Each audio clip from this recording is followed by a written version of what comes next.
हैं, लेकिन बाबा का बुलडोजर उत्तर प्रदेश में बहुत सारे पुराने घिसे पिटे फॉर्मूले को भी समतल करने का काम आया, जैसे जात पात की राजनीति, जैसे दल बदलो और जीत जाओ की राजनीति। ऐसी फिक्स राजनीति करके अपनी नेतागिरी चमकाने वालों की सियासत पर भी बाबा का बुलडोजर खूब चला है। इनको बहुत बड़ा घमंड है कि ये बहुत बड़े तीस मार खा हैं, बार बार जनता की आग में धूल धोकर के सरकार बनाएंगे। कैसे बनाते हैं, मैं खुद इनको चुनौती देता हूं और इनको आने वाले 2022 के विधानसभा चुनाव में ऐसी पटकनी दूंगा कि भारतीय संविधान से खिलवाड़ करना भूल जाएंगे।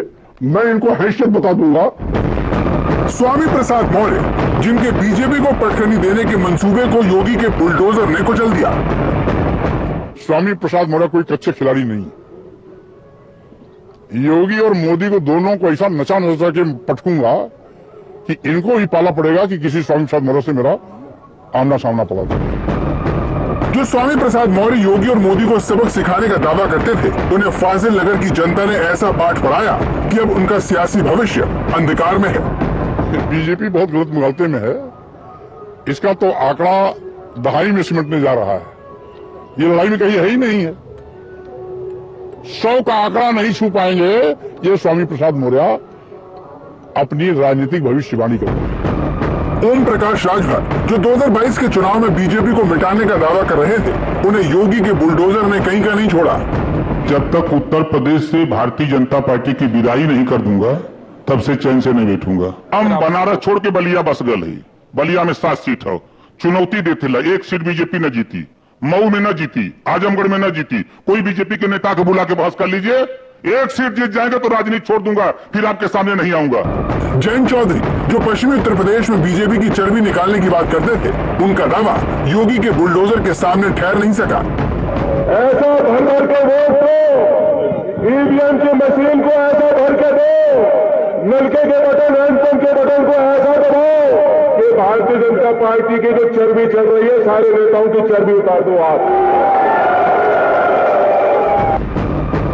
चुनाव से पहले समाजवादी पार्टी और उसके साथियों के हौसले बुलंद थे। जिस तरह से बीजेपी सरकार में मंत्री रहे स्वामी प्रसाद मौर्य और दूसरे पिछड़े नेताओं ने बीजेपी से नाता तोड़कर साइकिल की सवारी की, इसे योगी के लिए बड़ा झटका बताया गया।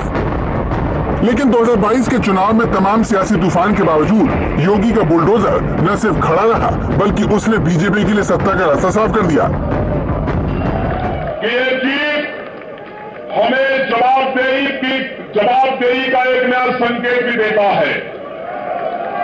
हमें जोश के साथ साथ होश को बनाए रखना है और इससे भी मजबूती के साथ हमें आम जनमानस के आकांक्षाओं के अनुरूप एक बार फिर से अपने आप को साबित करना होगा।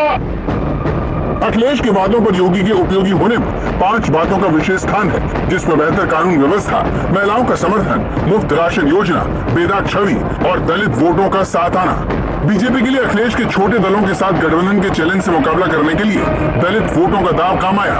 यूपी के चुनाव में बीजेपी ने बीएसपी के जाटा वोट बैंक को साधने के लिए तमाम जतन किए, जिसमें चुनाव से ठीक पहले उत्तराखंड की राज्यपाल रही बेबी रानी मौर्य को इस्तीफा दिलवाकर फिर से सक्रिय राजनीति में उतारा गया। उन्हें जाटा समुदाय के चेहरे के तौर पर पेश किया गया। इसका फायदा बीजेपी को चुनाव में मिलता दिख रहा है, जिसका पहला संकेत एग्जिट पोल से भी जाहिर होते हैं। एग्जिट पोल के मुताबिक बसपा को 62% जाटव और 15% गैर जाटव दलित का वोट मिल रहा है। इस तरह से बसपा के 38% जाटव और 85% गैर जाटव दलित मतदाता छिटकने का अनुमान है। एग्जिट पोल की माने तो बीजेपी को 21% जाटव और 52% गैर जाटव दलितों का वोट मिलता दिखता है। इसके अलावा बसपा का अति पिछड़ा वोट बैंक भी छिटक गया है और ब्राह्मणों को लुभाने का दांव भी मायावती के काम नहीं आया। इस तरह बसपा से छिटका जाटव गैर जाटव वोटर बीजेपी के साथ खड़ा दिखा और बीएसपी के कमजोर होने से बीजेपी को सियासी संजीवनी मिल गई। दलित मतदाताओं के बीजेपी से जुड़ने की एक बड़ी वजह बीजेपी और समाजवादी पार्टी के बीच सीधा मुकाबला था। बीएसपी के चुनावी मैदान से बाहर होने की वजह से दलितों ने अखिलेश की तुलना में योगी को पसंद किया। मायावती ने भी चुनाव के बीच जिस तरह से अखिलेश पर आक्रामक रुख अपनाए रखा और अखिलेश को दलित विरोधी करार दिया, जानकारों की नजर में ये उसका भी असर हो सकता है।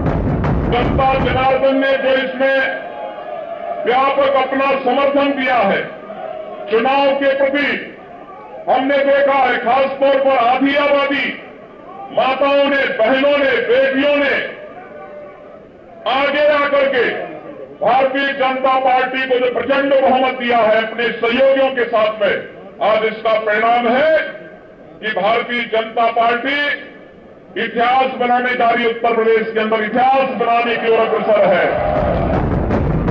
किसान आंदोलन की वजह से जाटों की नाराजगी, महंगाई, बेरोजगारी, पिछड़ों की अनदेखी का इल्जाम और एंटी इनकम्बेंसी, बीजेपी के सामने चुनौतियों की कमी नहीं थी। लेकिन योगी आदित्यनाथ के बुलडोजर ने चुन चुनकर जीत की राह के हर कांटे को साफ कर दिया, जिसके बाद उत्तर प्रदेश और बीजेपी में योगी का कद और बढ़ेगा। हिंदुत्व का एजेंडा अब और तेजी से दौड़ेगा। यूपी में भारी जीत के साथ ही योगी का चेहरा अब भाजपा के केंद्रीय नेताओं के समकक्ष खड़ा हो जाएगा। भाजपा ने पूरा चुनाव जिस तरह से हिंदुत्व और माफिया के खिलाफ कार्रवाई के नाम पर लड़ा, उसे बीजेपी अब लोकसभा चुनाव में भी उठाएगी। योगी सरकार के सामने अब सबसे बड़ी चुनौती बेरोजगारी की है, जिसे अगर अभी नहीं सुलझाया गया तो आने वाले दिनों में ये सरकार के लिए सबसे बड़ा मुद्दा होगा। बुलडोजर से जमीन खोद सकते हैं, कोई स्थायी निर्माण गिरा सकते हैं, किसी निर्माण में बुलडोजर का प्रयोग कर सकते हैं।